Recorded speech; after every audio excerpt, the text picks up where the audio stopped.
Salam sejahtera, bersama saya Hardiansa di channel YouTube HUT TV. Salam perumahan, salam perkotaan, salam perubahan. Bersama saya bisa manggilnya Abang nih, Bang Arnold Mamesa. Ya, Beliau di HUT Institute sebagai apa nih Bang? Wakil Ketua Bidang 4 yang menangani soal informasi dan komunikasi Informasi juga dan data. komunikasi. Oke. Informasi dan data. Job desk-nya apa nih Bang? Job desk-nya adalah untuk melakukan kajian dan analisis yang berkaitan, yang berbasis pada evidence. Evidence itu adalah segala sesuatu yang berkaitan dengan data. Saya tidak bisa melakukan analisis tanpa data. Data. Semua berangkat dengan data ya Bang, riset data ya. Ya. Nah, data itu kan data masa lalu dan data masa kini Yap. untuk kita melihat ke masa depan. Yap. Dan Presiden Amerika Abraham Lincoln ataupun Peter Drucker, guru manajemen mengatakan the best way to predict the future is to create Data, big data. dan berdasarkan data ini. Tanpa itu omong kosong saya. Ya. Dan HUT Institute dengan kajian-kajiannya dengan mengedepankan intelektualnya selalu berbeda dibanding lembaga yang lain mengurusi soal perumahan perkotaan ini, Bang. Ya. Apa sih bedanya, Bang? Bedanya karena kita selalu mengatakan sesuatu itu ada underlying-nya. Underlying. Underlying-nya itu dengan melihat kalau bahasa Inggris the past, ini begini. Kalau kita melakukan hal yang sama, ya akan gitu-gitu lagi. Nah, untuk melakukan sesuatu yang beda, bahasa kerennya transformasi, kita harus menemukan menu yang berbeda untuk dia lebih cepat. Dan dalam hal ini kebetulan karena saya memang datang dari latar belakang, ya banyak hal yang kita konklusikan itu berdasarkan. Jadi kalau saya bilang itu data talk, ya. Let data talk. Let data talk and track. Jadi kalau kita bicara rumah itu setiap tahun nambahnya cuma sekitar 1 juta. Yup. Ya, dengan pertambahan keluarga baru sekitar 700-800 ribu tiap tahunnya, kita akan mengalami kekurangan terus. Dan kalau kekurangan itu tidak bisa ditutupi, maka semakin banyak yang namanya homeless. Homeless, ya. Homeless, yang tanpa tempat tinggal. Dan itu sebenarnya kalau di perkotaan, yang kemudian kalau sering disebut apa itu namanya kumuh, ya. Kawasan kumuh. ya itu yang terjadi. Karena apapun juga orang ingin tempat tinggalnya berada dekat dengan tempat bekerja, Tempat aktivitasnya. aktivitas. Nah, dari temuan data yang ada bisa digambarkan seperti DKI lah paling gampang lah ya, ada di sekitar kita lah sebagai ibu kota. Nah, seberapa kusutnya sih permasalahan yang tadi Abang tingkat kekumuhannya? Nah, tentunya berkaitan dengan kegiatan HUT Institute. Ya, kami pernah bertemu dengan atas ini dari Pak Gubernur, bertemu dengan di balai kota itu, di asisten itu bicara tentang apa permasalahan DKI. Nah, cuman kan kalau kita bicara DKI ini kan 660 km2, segitu-gitu hanya aja. Nah, pilihannya ada dua.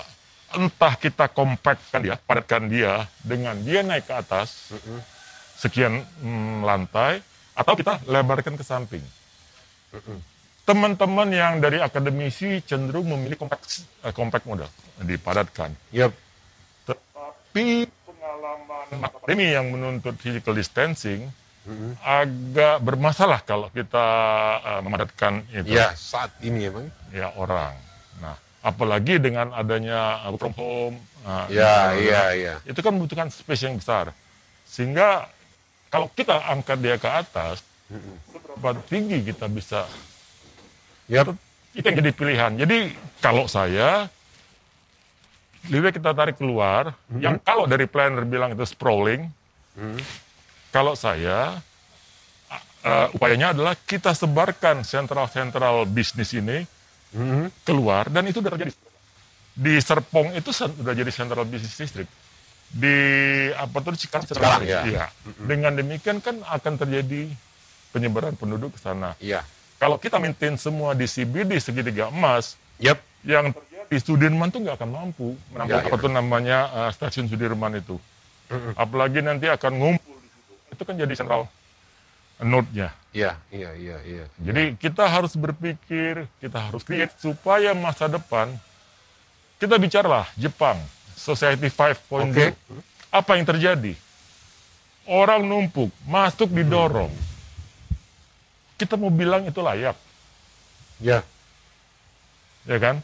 Nah, jadi kalau kita berpikir tentang hal tersebut, maka kita sudah bisa lagi memaksakan ini menjadi destination dari berbagai Jakarta bagian barat, bagian timur, bagian selatan, numplek ke sini, no way. Jadi terobosan itu yang harus kita tawarkan untuk orang berpikir menyebar. Dan tak hanya Jakarta, kota besar data yang ada seperti apa sih? Nah, yang menarik ini kalau kita bicara kota besar di Indonesia itu, di Sumatera ada 2, Palembang sama Medan. Oke. Yang di Jawa ini, yang dari ini, Bandung, Semarang, Kedung Sepur, Surabaya. Memang kota besar yang sudah biasa kita sebut ya, Bang? Ya. Nah, itu permasalahannya sama. Dari data yang ada, tahun ke tahun tetap terus bertambah, dan khususnya bertambah atau gimana? Ya, karena urbanisasi itu fenomena yang tidak bisa dihindari. Karena apa? Semut akan mencari gula. Ya, dari gula. Ya. Gulanya ada di kota-kota besar ini ya? Ya, dan di mana itu ada pengumpulan populasi, di situ akan tercipta layanan-layanan yang membutuhkan tenaga kerja, mau itu apalah, mau rumah makan, mau layanan, itu semua membutuhkan orang. Jadi orang datang ke Jakarta udah pasti dia berpikir pasti dapat pendapatan. Ya, masa nggak dapat kerja sih gue ke Jakarta? Masa nggak dapat kerja, walaupun cuman bersih-bersihin lantai atau apa, itu lebih tinggi nilainya daripada dia katakanlah ya kerurul nyangkut apa. Itu pun kalau ada tanahnya. Nah, jadi kita berpikir itu adalah kondisi kota besar. Nah, kota besar artinya tetap saya melihatnya pribadi ada peluang di sana, kebutuhan hunian. Nah, di sini yang berpeluang nih pemerintah atau swasta atau seperti apa? Sinergi seperti apa sih? Ya, kalau kita berbicara sinergi atau kolaborasi dalam bahasa yang lebih terkenal, itu gini ya, faktanya yang namanya fiskal tidak akan mampu menyelesaikan masalah, dia akan selalu dalam tekanan. Nah, berarti akan muncul peran lain yang disebut dengan kerjasama pemerintah dengan badan usaha. Nah, kerjasama pemerintah badan usaha ini jangan dilihat cuma saat ini, tetapi dengan kita memanfaatkan badan usaha, mereka berkembang. Berkembangnya badan usaha akan menciptakan lapangan kerja dan mengangkat perekonomian. Jadi itu cuma pancingan aja untuk kemudian swastanya. Kalau pemerintahnya yang lebih berperan, itu kita jadi istilahnya tuh etatisme. Jadi semua pemerintah nggak akan mampu. Nggak akan mampu. Tidak akan mampu. Jadi belajar dari situ. London juga sudah mengembangkan, ada konsul untuk gitu. Di mana-mana juga dikembangkan. Gini deh, di mana-mana negara maju itu yang dikembangkan adalah peran swasta. Tapi kan kalau peran swasta itu berpikir market ekonomi. Yep. Nah, kalau udah market ekonomi tidak perlu rakyat, salah itu. Karena rakyat akan diintervensi oleh pemerintah melalui berbagai bentuk skema bantuan supaya mereka dapat menikmati. Yep. Ya, jadi itu yang kita harus. Kalau pemerintah ingin intervensi, dia bisa ada yang tidak mampu untuk ini.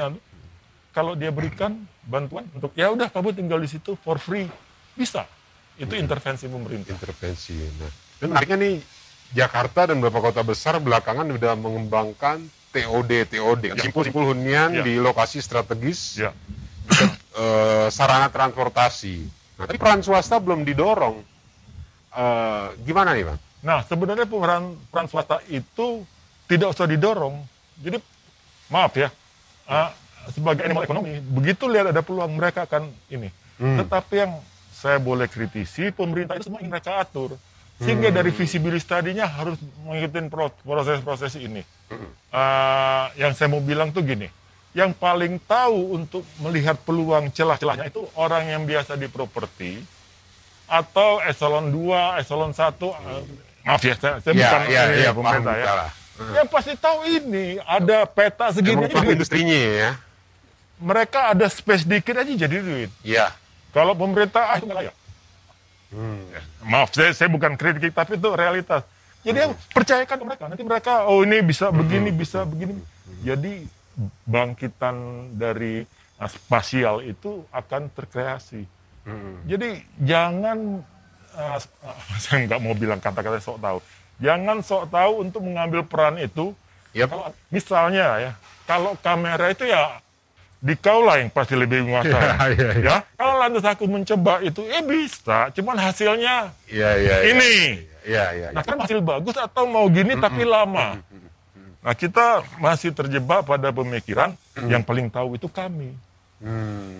Hilangkan kolaborasinya. Justru itu, mana lu bisa ini. Nanti gua review. Kenapa ini nggak gini, kenapa ini nggak gitu.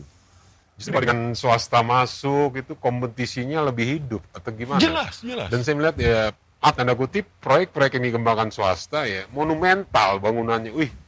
Bagus ya. Seperti di sinilah kita berada di Serpong nih kan. Ya. Oh, swasta yang membangun. Ya. Nah, harus diingat ya. Maaf, saya bukannya ini. Dalam hal membangun skala besar, kan skala besar. Skala besar.